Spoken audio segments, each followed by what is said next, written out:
¿Usted también está perdido? ¿Usted también está perdido? No, ya no.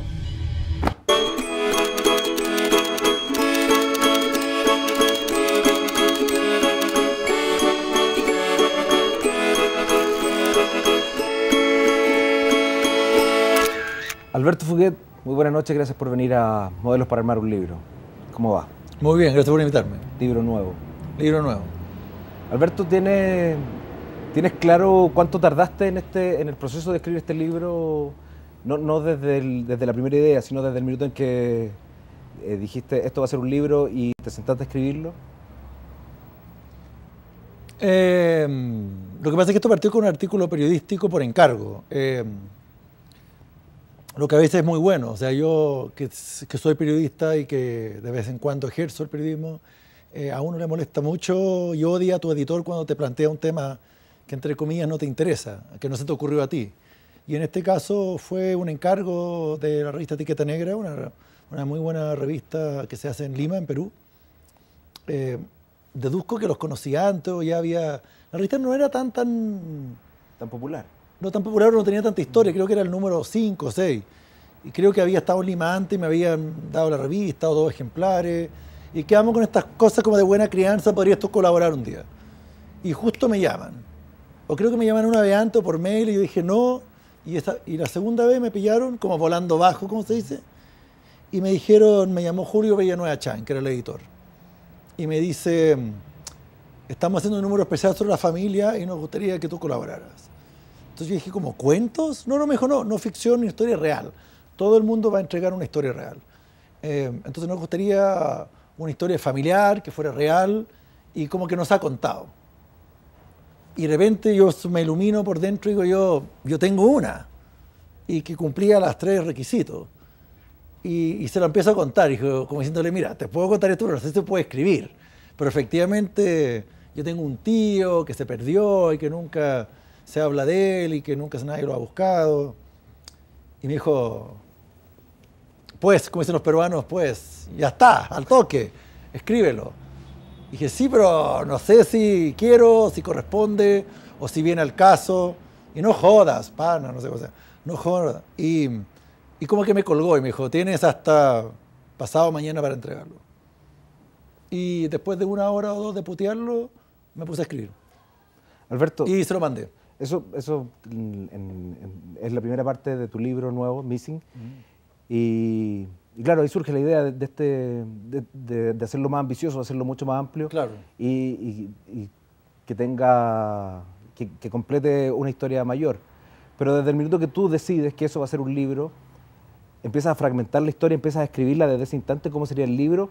O cuando ya tenías todos los apuntes, cuando tenías toda la información, en ese minuto decidiste sentarte a escribir el libro. No, yo creo que como 2 o 3 meses después que sale el artículo, las revistas se hacen con cierto tiempo y justo me tocó ir a Los Ángeles, justamente a presentar las películas de mi vida. Me tocó ir a una cuestión que se llama Book Expo. Y el avión paraba en Lima y yo me bajé, no todo el mundo, no era obligación bajarse. Me bajé y de repente veo que venden Etiqueta Negra en los kioscos, ahí en la cuestión del aeropuerto, Jorge Chávez. Y veo el libro, y veo la revista, es verde limón. Y veo que está mi nombre, y yo no puedo creerlo. O sea, lo publicaron los hijos de puta. Porque yo siempre pensé que estaba en una especie de limbo, y el hecho de que se publicara en otro país, como que daba lo mismo. Que yo podía contar esto porque nadie lo iba a leer. Y empiezo a comprar compré como 5 ejemplares, todos los que quedaban. Para tratar de ocultar la historia. Y además yo iba rumbo a la casa de mi padre, donde estaba toda la gente ligada a la historia. Y me acuerdo que los escondí mucho en la maleta, los metí así como entre la ropa sucia, en esas cosas donde se guardan los ternos, las maletas. Escondí mucho esos números. Alberto, tú haces muchas cosas. Y creo que por ahí yo tomé la decisión de contratar a un detective y largarnos.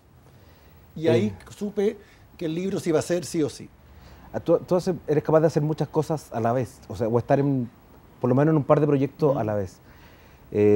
cuando estás escribiendo un libro, cuando estás escribiendo el proceso íntimo, ¿requieres de mucho accesorio en ese instante cuando estáis sentado escribiendo un libro, no un artículo? Además de, claro, el obvio que el computador o una libreta, ¿lo haces en un espacio físico determinado o te da absolutamente lo mismo?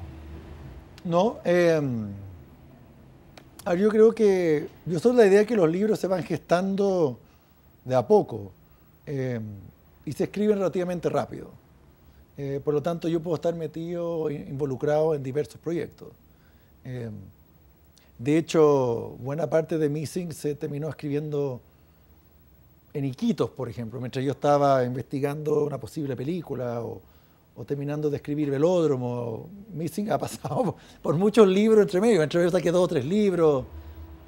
Hice la antología Una vida crítica de Héctor Soto. Hice muchos libros entre medio. Pero cuando yo siento que llegó la hora y que ya tengo todo lo necesario,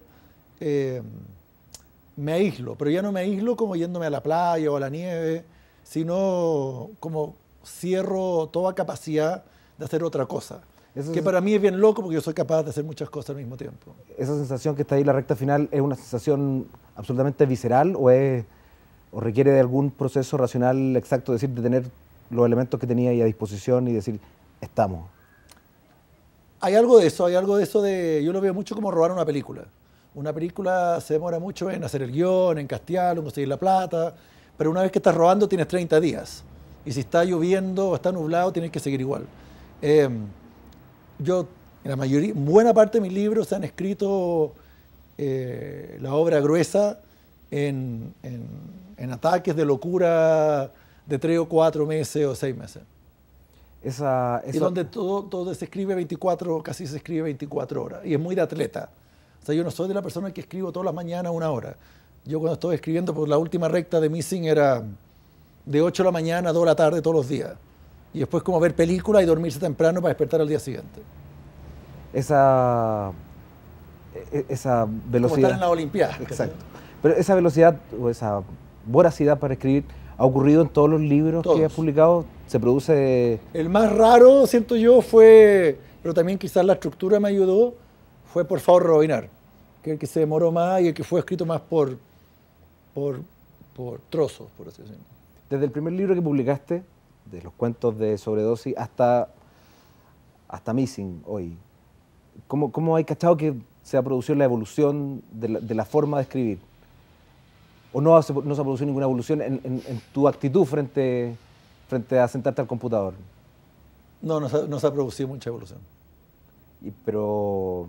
Lo único que dejé de como que una época, porque escribí Tinta Roja, un trozo, en la playa, me conseguí una casa y terminé enfermo porque hacía tanto frío, estaba arriba del agua, ni siquiera miraba el agua, estaba como arriba del agua, en el Quisco, y chorreaba el agua por las ventanas, mal.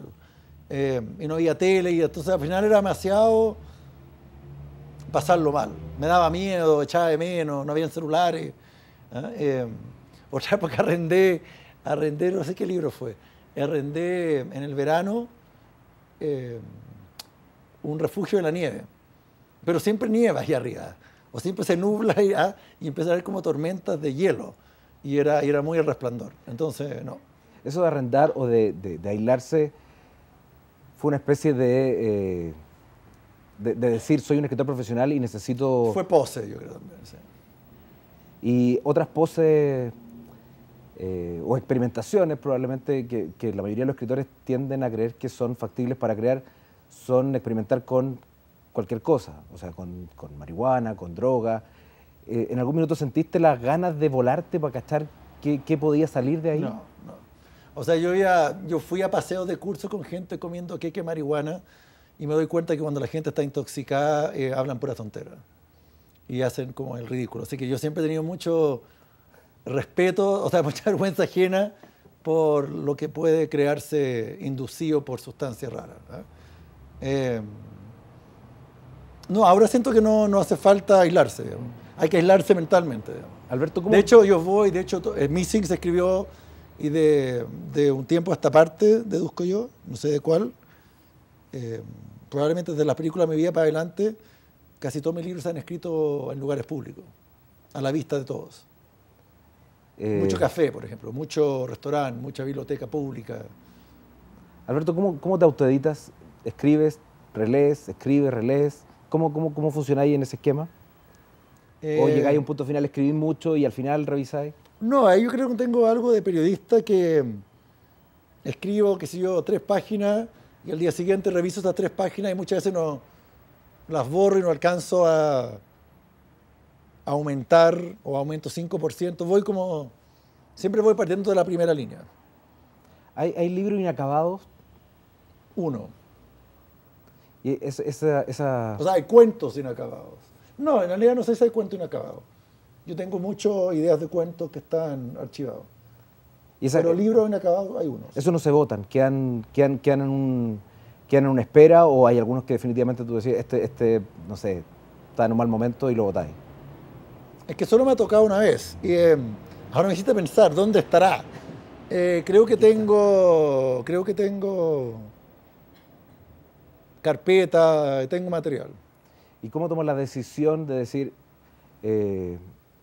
por ejemplo, en Mala Onda? Pero en realidad solo me ha ocurrido una vez. Ahora yo también sé por qué me pasó también. Ah, perfecto. Está clarísimo ese proceso. Sí, básicamente, bueno, te puedo contar. Primero me fui al exterior, me gané una beca, mal, y me fui a escribir a Estados Unidos. Y me parecía demasiado entretenido el país, para estar perdiendo el tiempo escribiendo. Estaba viviendo un momento muy entretenido, me bajó la obsesión por escribir en inglés. A pesar de que es mi lengua natal, yo nunca había realmente escrito y conocí mucha gente que me ofrecía escribir artículos. Escribí artículos para revistas que yo admiraba. Leía como loco inglés, traté de que mi inglés fuera el mejor posible.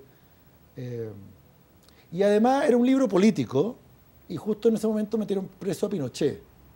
Y me latió, porque yo pensaba que yo estaba haciendo un libro en que ya podía ser muy, muy lejano el tema.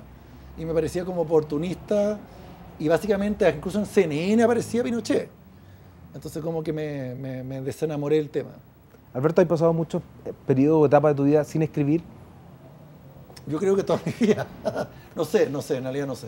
Pero es difícil imaginarte sin escribir, dada la cantidad de artículos que publican, la cantidad de cuentos, cosas, guiones. ¿Duermes poco? Bueno, duermo mucho, me gustaría dormir mucho más. Yo no me veo como un escribidor compulsivo. O sea, no soy Rodrigo Fresán, digamos. A mí me gustaría haber escrito mucho más, me siento como un poco culpable. Siento que, y mucha gente me ha insultado literalmente, círculo de gente cercana, que por qué hago otras cosas. Sobre todo el tema del cine, digamos, que les parece a todos, mucha gente que yo conozco no entienden, les parece como una adicción a la heroína. ¿Te sorprende esa Sí. esa distracción que algunos colegas tuyos no te permiten? ¿Por qué? Bueno, al final me permite porque yo lo hago. Pero te cuento una anécdota divertida. El día antes de ir a filmar Sarrienda, me hicieron una cena de despedida. y fue muy buena onda, digamos, ¿eh? Aunque yo no tomé nada porque tenía que levantarme a las 5 de la mañana. Pero me llamó la atención y fue todo con mucho cariño, discurso, pero realmente era como si yo me iba del país. Me iba como para siempre en un barco, emigraba. Cuando yo nunca lo sentí, que yo siempre sabía que iba a volver, que iba a filmar una película, que lo peor que me podía pasar era que no me gustara el proceso, que terminara con la piel muy quemada, porque iba a filmar mucho al aire libre, pero yo nunca lo veía como que estaba quemando mis naves. Digamos. Pero eso no es una particularidad local, el no permitir cambiarse de traje, o es una particularidad del mundo de los escritores. Sí, hay algo del mundo de escritores, pero también creo que es una cuestión generacional, en que antiguamente el escritor verdadero era alguien que solo leía, escribía de libros y circulaba en un lugar como este. Digamos. Yo siento que yo pertenezco a otro, fui criado con otro, hay otro tipo de conexión en mi cerebro. ¿Al cuánto rato de...? Mucha gente que yo admiro ha hecho cosas por el estilo. ¿Al cuánto rato de la adolescencia o de la infancia tú cachaste que lo tuyo era... o tuviste la necesidad de ponerlo por escrito?